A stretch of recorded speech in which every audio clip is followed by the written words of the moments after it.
क्या trainee IAS पूजा Khedkar jail जाएंगी? क्या उसका पूरा परिवार भी जेल जाएगा? और उससे भी बड़ा सवाल कि आखिरकार वो इतना बड़ा फर्जीवाड़ा कर कैसे गई? और तो और कोई उसे पकड़ क्यों नहीं पाया? बाकी फिलहाल तो आईएएस का एग्जाम कराने वाली यूपीएससी ने एक स्टेटमेंट जारी किया है और एफआईआर भी करवाई है। क्यों? फर्जी तरीके से अपनी उम्र, जाति और विकलांगता के प्रमाण पत्रों का इस्तेमाल करने के लिए ट्रेनी आईएएस होते हुए भी उन सुविधाओं के लिए अपने जूनियर अधिकारियों पर दबाव बनाने के लिए जिनके लिए तो वो एलिजिबल नहीं थी। पर ये तमाम इल्जाम पूजा खेड़कर पर है क्या? अच्छा चलिए, आपको ना इस पूरे मामले की इनसाइड स्टोरी ही एकदम सिलसिलेवार तरीके से सुनाता हूँ। सुनकर आपको हैरानी होगा कि एक लड़की ने आईएएस बनने के लिए इतना ताम झाम और इतने झूठ परोस दिए। तो देखिए, साल 2022 में पूजा आईएएस बन जाती है, यानी इंडियन एडमिनिस्ट्रेटिव सर्विस की अफसर। और उसके बाद उनको भेज दिया जाता है मसूरी। वहाँ वो 2 साल की ट्रेनिंग लेती है। ट्रेनिंग खत्म होने से पहले ही 2-4 महीने बची थी, तभी डीओपीटी यानी department of personal and training ने उनको महाराष्ट्र के पुणे में ट्रेनी आईएएस अफसर के तौर पर असिस्टेंट कलेक्टर की पोस्टिंग दे दी। लेकिन पूजा इतनी बेसब्र थी ना कि जैसे ही ये पोस्टिंग का लेटर उन्हें मिला, वो एक ऑडी कार पर लाल नीली बत्ती लगाकर पहुंच गई। कहाँ? कलेक्ट्रेट। और उसने सीधे कलेक्टर साहब के ही कमरे पर कब्जा कर लिया। उनके नेम प्लेट, उनके कुर्सी, उनके सोफा, जो सब चीज़ था ना, उसको हटवा दिया और अपना नेम प्लेट लगवा दिया। लेकिन वो भूल गई कि 2017 के बाद से ही ये नियम है कि कोई अफसर अपनी गाड़ी पर लाल पीली ये जो बत्ती लगाकर चलते हैं ना, ये सब नहीं कर पाएंगे। लेकिन पूजा ने अपनी कार पर महाराष्ट्र सरकार भी लिख लिया और कार पर बत्ती भी लगा दी और पहुंच गई कलेक्ट्रेट ऑफिस। लेकिन वो मीडिया की नज़रों से कहाँ बच पाई। इसी बीच मीडिया के हाथ एक और वीडियो आ गया, जिसमें पूजा जी की मम्मी जो है ना, वो हाथ में पिस्टल लेकर एक आदमी को खुलेआम धमका रही थी।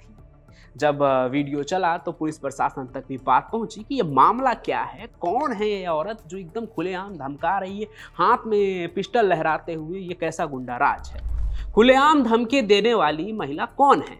तो जब इस बात का पता लगाया गया तो पता चला कि ये ट्रेनी आईएएस अफसर की माँ है।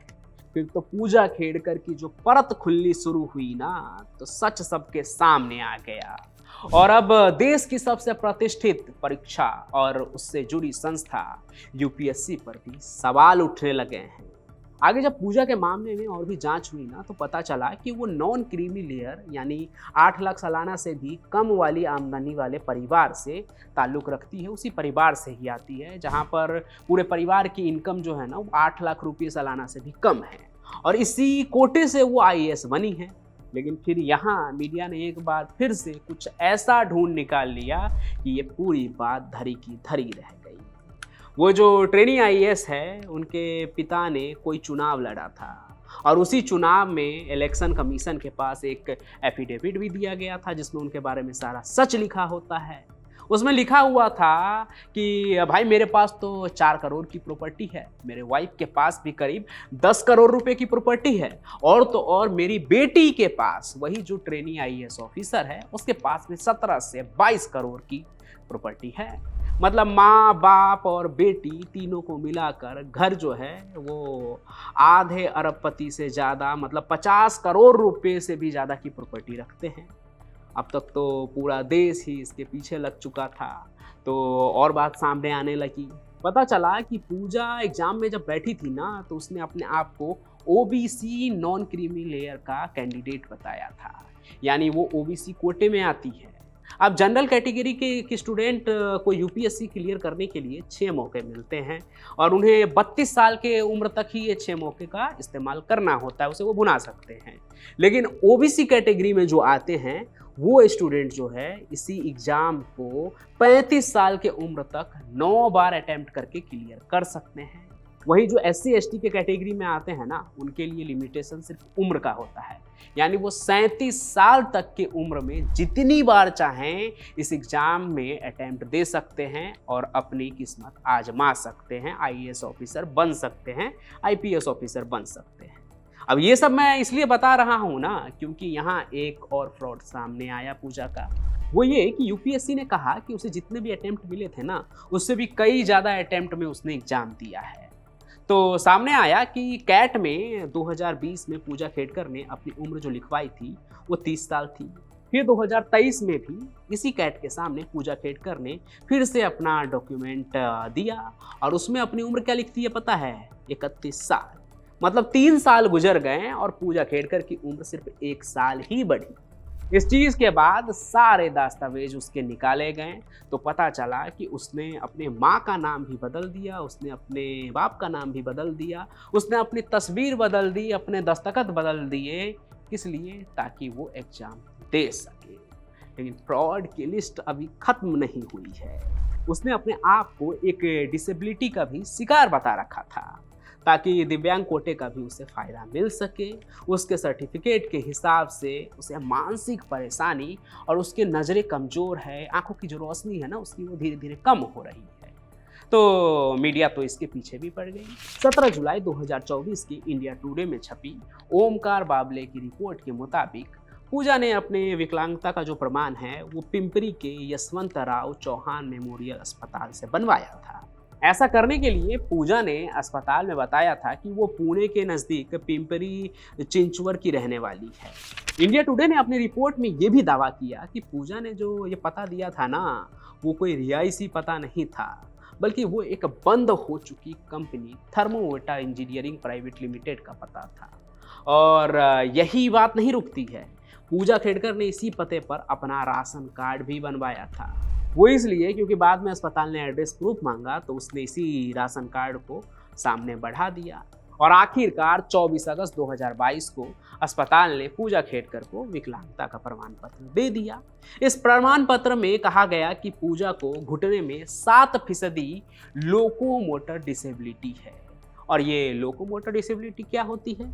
प्रधानमंत्री कार्यालय के अधीन आने वाले department of personal and training के मुताबिक ये उस प्रकार की विकलांगता है जिसमें सेरेब्रल एपोलिप्सी हुई हो या हड्डी जोड़ या मांसपेशियों के मूवमेंट जो है ना वो अच्छी खासी रुकावट आ गई हो उसमें, यानी रेस्ट्रिक्टेड मूवमेंट हो।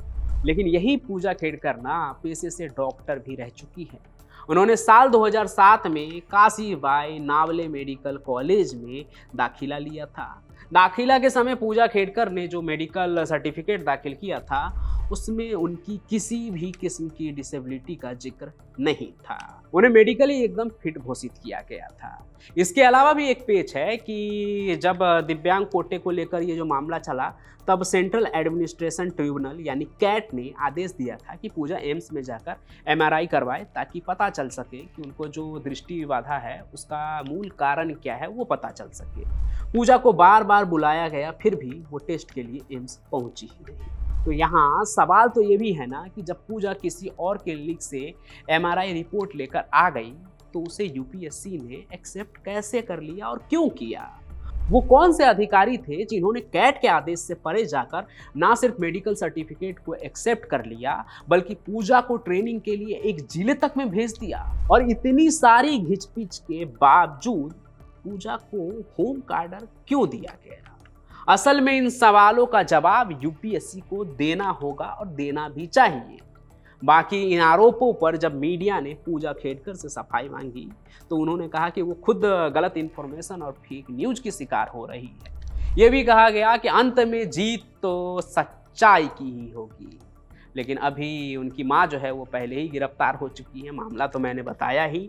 माँ की पिता फरार है और बेटी के भी जेल जाने की पूरी तैयार है। और यूपीएससी सवालों के बीच घिर चुकी है, सवालों के दायरे में है, उन्हें जवाब देना चाहिए क्योंकि इतना बड़ा जो ये एक तरह से मामला फैल रहा है, रायता फैल रहा है एक तरह से कहें तो, ये कैसे हो गया, क्यों हो गया और यूपीएससी को कुछ पता ही नहीं। माँ कि आपका इस पूरे मुद्दे पर क्या कहना है वो कमेंट सेक्शन में बताते जाइए और इस वीडियो को लाइक कीजिए, ज़्यादा से ज़्यादा लोगों तक शेयर कीजिए। बाकी हम फिर मिलेंगे, तब तक चैनल को सब्सक्राइब कीजिए और दूसरे लोगों से भी करवाइए। धन्यवाद।